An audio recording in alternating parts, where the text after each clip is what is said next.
found dead in Cornwall after a tree fell during Storm Goretti. The news comes as people are being told to brace for more freezing temperatures as snow and ice warnings remain in place across much of the UK this weekend. In the southwest, around 30,000 properties are still without power.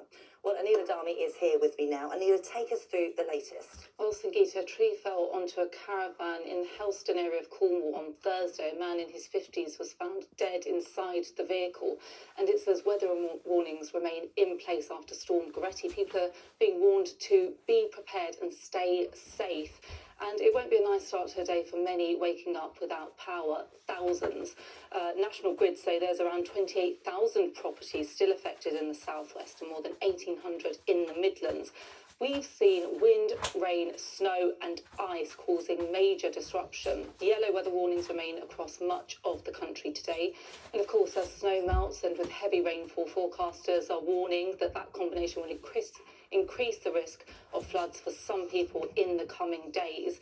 Drivers are warned that roads can be dangerous, journeys may take longer, while rail disruptions are expected.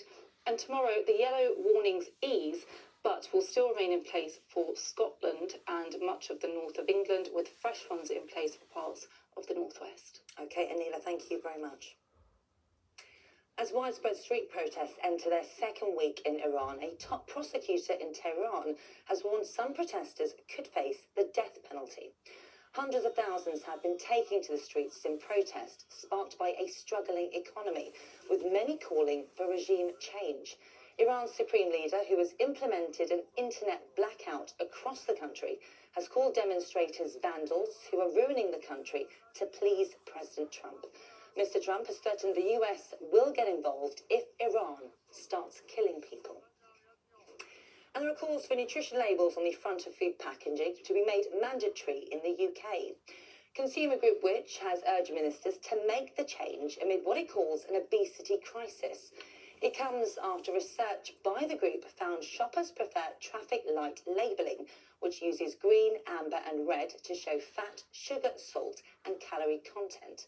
But it said labels could be improved with more prominent placing and increased size. And that is all for now. Back with the latest news just before 1:30. Until then, do enjoy the rest of your morning. Bye-bye.